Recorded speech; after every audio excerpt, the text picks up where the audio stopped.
President Obama has said one of the keys to success against the Taliban lies across that border in Pakistan. Pakistan is an indispensable ally in the war against terror, yet Pakistanis view the U.S. as a greater threat than al-Qaeda. President Obama needs Pakistan to be part of the solution to terrorism. Right now, its complexity means it may just be part of the problem.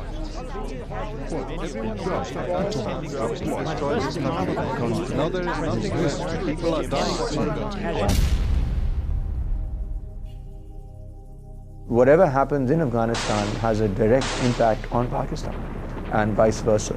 So they're very intricately linked, particularly when we're talking about this current war that's taking place. If Afghanistan is unstable, then Pakistan is going to be unstable.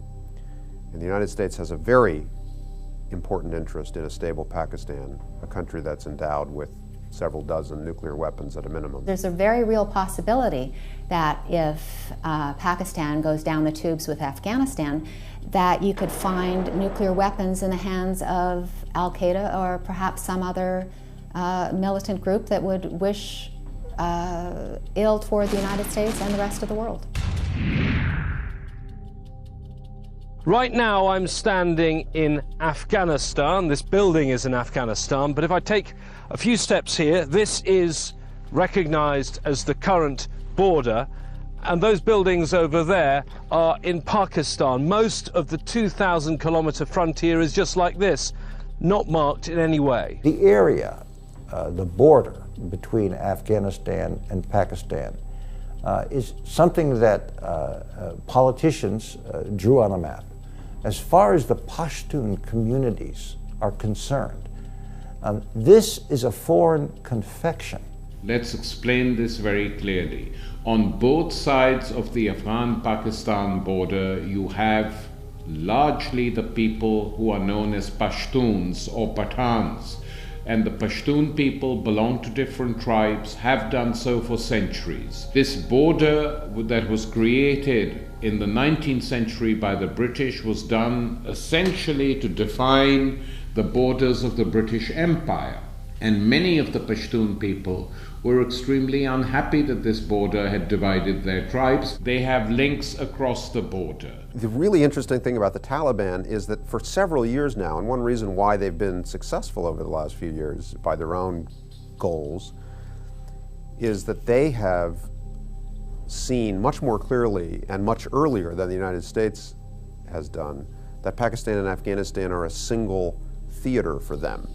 They don't recognize the distinction between the territory that is governed by Pakistan and Afghanistan. They regard both governments as illegitimate. They cross the border freely, and they take great tactical advantage of the fact that they can operate simultaneously in both countries. As we began to occupy the Pashtun homeland, this specific deployment has generated a large amount of nationalist resistance to our military presence in Afghanistan. The Taliban have reinvented themselves as the Pashtun nationalist cause. They're saying that they want to kick out the foreigners, they want to quote, liberate the country from foreign invaders. This is hardly a global jihad that's kind of sitting and resting in Afghanistan. What we are witnessing is a regional and local nationalist opposition to American and Western military control. The surge has actually been underway for 2.5 years.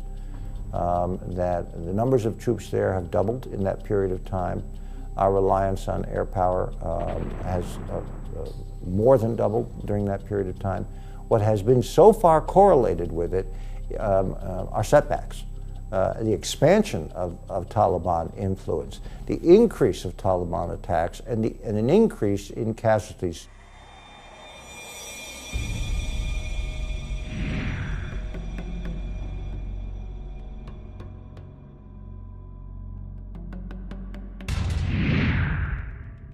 It's not as if Pakistan is standing idle. 120,000 troops have been dispatched to the Afghan border. The government says more than 1,000 soldiers killed in the fighting. But the United States and others still question whether the Pakistan military and intelligence service are playing a double game. Elements secretly supporting the Taliban to block a potential India-Afghanistan alliance. Pakistan has a set of concerns that involve not just Afghanistan, and actually not principally Afghanistan, but India as well. The Pakistan Army sees its mission as protecting the country from its one existential enemy, India. The fight between India and Pakistan over control of Kashmir has raged for more than half a century. The picturesque state of Kashmir has been in turmoil ever since partition in 1947. Both India and Pakistan claim it as their own and have fought 2 wars over it. The scariest things are the nuclear game, the war games that people engage in between Pakistan and India, because in most other places where you engage in war games, eventually you talk down.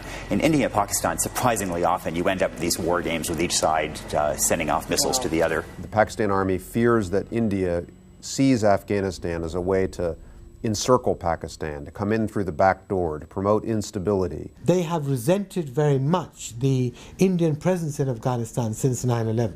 India has a very active political program. It has an aid and development agenda in Afghanistan. It certainly has some influence, and the military considers that India is also using its presence in Afghanistan in order to undermine parts of Pakistan. In order to prevent India from gaining a foothold in Afghanistan, the Pakistan Army has seen the Taliban as a useful client. Give me your honest assessment. Do you think that the Pakistani government is turning a blind eye to the activities of the Taliban or actively aiding the Taliban?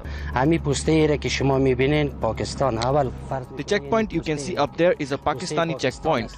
Whenever the Taliban attack us, the Pakistanis there join in attack at the same time using artillery and mortars. Pakistan has several motivations. First, they figure that the United States and Europe are not going to hang around Afghanistan for very long, and that once they go, Pakistan is going to be on its own in a very rough neighborhood, and that they need allies. And the Taliban were conceived and funded and promoted in order to be a reliable ally of the Pakistan Army. Now, you can debate whether or not they ever would have been, but that's how the Pakistan Army thought of them. We understand that the instability in Pakistan, the safe haven given to al-Qaeda and to the Taliban, the alliances among the extremist groups, is a threat to the stability of the Pakistani government, a threat to the stability of Afghanistan, and a much broader threat to the region and us. I think the real instability in Pakistan comes from within the Pakistani state. It comes, of course, from places like the federated tribal areas in the northwest frontier province of Pakistan along the Afghan border, but it also comes from the structures of the Pakistani military and Pakistani government. The current government has a very tenuous grip on power. It has a very weak economy. The people are very restive. Well, the government is in a very weak position because it cannot supply the needs of the people on any level. If you look at the country as a whole, you have a situation where 60% of the children born each year are born moderately or severely stunted due to malnutrition. The attacks by the CIA drones that have been used to successfully kill, I guess, dozens and dozens of leaders of these terrorist groups have also unfortunately killed hundreds and hundreds of civilians. And this is very upsetting to the people on the street in Pakistan, and it further weakens the grip of the government. Often, whenever we have discussions, we say that there's so many times that we as a people in Pakistan do not agree with our government, particularly in our province, as we are at war. The Pakistan Army is dropping bombs in our homes in one way. So we don't identify with our government. Almost all the extremist leadership is actually based in Pakistan. This includes Osama bin Laden, Ayman al-Zawahiri, his number 2, the al-Qaeda top brass, the Afghan Taliban leadership led by Mullah Muhammad Umar. They are also living in Pakistan. The Pakistani Taliban are there. It's also home to something that concerns me most of all, 100 or so nuclear weapons. The worst scenario is one in which our efforts to project military power into Pakistan in order to try to stabilize Afghanistan have the unintended consequence of destabilizing Pakistan. Right now, Pakistan is the most dangerous country in the world. world. It's nuclear armed, it's highly unstable, and the breakup of that country and the emergence of kind of a nuclear armed Pashtunistan controlled by Al-Qaeda would be something like the worst nightmare in the world. Therefore, it should be engraved on the minds of every American diplomat everywhere in the world. Do nothing that will further destabilize Pakistan.